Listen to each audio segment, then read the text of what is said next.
কিন্তু আমি মশলা করি। সেকেন্ড পার্টের ভিডিওটা তোমরা এখানে এন্ডে দেখেছো, আর থার্ড পার্টের ভিডিওটা এখান থেকেই শুরু করলাম।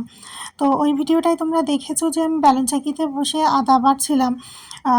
আসলে কি বলো তো, নিরামিষ রান্নায় কিন্তু একটু বাটা মশলার প্রয়োজন হয়। যেমন দেখো, জিরে, ধনিয়া বা গরম মশলা এগুলো একটু বাটা হলে ভালো হয়। তবে কি করব, আমার কাছে নিরামিষ শিলনোড়া বা মিক্সি কিছুই নেই।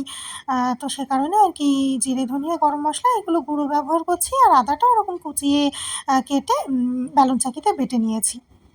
গ্রেট করে দেওয়ার মতনও সেই গ্রেটারটাও নেই আমার কাছে।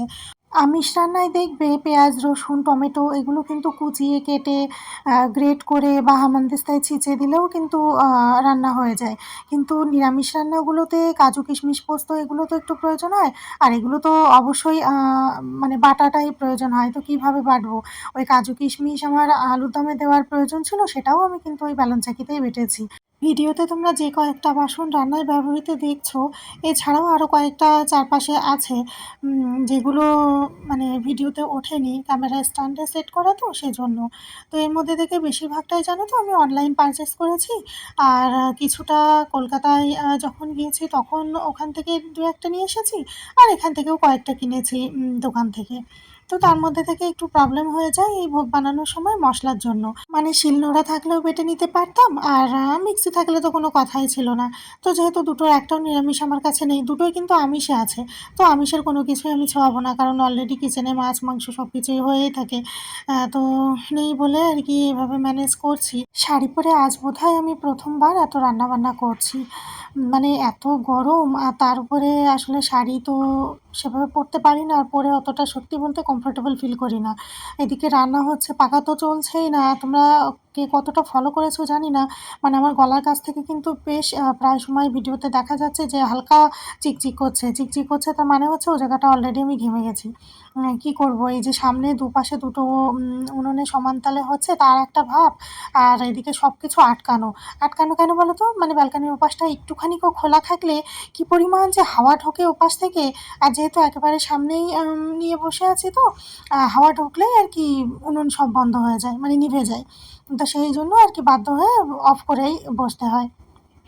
তো চারদিক মানে আটকানো, আর তারপরে এই মানে সুতির শাড়ি পরে রয়েছি। আর এই শাড়িগুলোতে জানো তো মানে খুব একটা বেশি পরা হয় না, তো ওই কারণে মারও এখনো পর্যন্ত ভাঙেনি।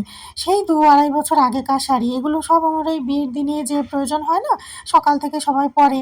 কে কোনটা কখন ওই আইবুড়ো ভাতে দিয়েছে, নাকি আমাদেরও ঘরে নিজে কেনা হয়েছিল কি জানি।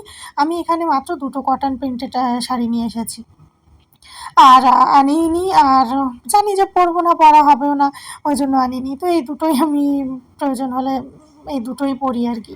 জন্মাষ্টমীর ভিডিও তোমরা দুটো পার্ট দেখতে পাবে। এক হচ্ছে জন্মাষ্টমীর দিনে রাতের পুজোর অংশটা, আর হচ্ছে পরদিন মঙ্গলবারের নন্দ উৎসবটা। তো জানি না, একটা কথা আমার বলার ছিল, যেটা আমি তোমাদের ফার্স্ট পার্টের ভিডিওতে বলেছিলাম, যে এবারের পুজোটা আমার একটু ভালো খারাপ অভিজ্ঞতার মধ্যে দিয়ে গেছে। একটু বলতে ইচ্ছে করছে এটাই যে একবার ভাবছি শেষের দিকে গিয়ে বলবো তোমাদের, নাকি এখনই বলবো। এই যে সব কিছু কমপ্লিট হয়ে গেছে, তোমরা তো ভিডিওতে খুব অল্পই দেখছো, আমি অল্প অল্প করেই শেয়ার করছি। এখন আবার সব কিছু উঠিয়ে টুঠিয়ে পরিষ্কার পরিচ্ছন্ন করে এখন আর কি ভোগের থালা সাজিয়ে নিয়ে পুজোয় বসবো। পুজোয় বসবো বলতে মানে দুপুরে গোপালকে ভোগটা দেবো। দুপুরে এই ভোগটা দেওয়ার সময় আর সেভাবে পুজো করিনি, যেহেতু ৩-৪ ঘন্টা আগে সকালে আমি বেশ সুন্দর করে যেভাবে পুজো করি ওভাবে করে নিয়েছি একবার।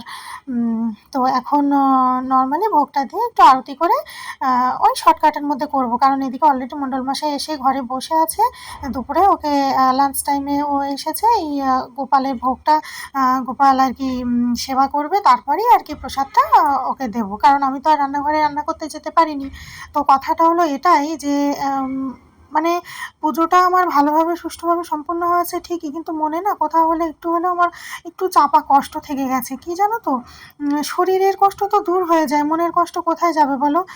এই যে পুরো পুজোটা ছোট করে করেছি না বড় করে করেছি সেটা তোমরাই ভালো বুঝতে পারবে, আমি জানি না। কিন্তু পুরোটাই আমার একা হাতে সামাল দিয়ে, একটা নারকেল ছুলে কুড়িয়ে দেওয়ার মতোও কেউ নেই, এমনকি একটা লঙ্কার বোটা ছাড়িয়ে দেওয়ারও কেউ নেই।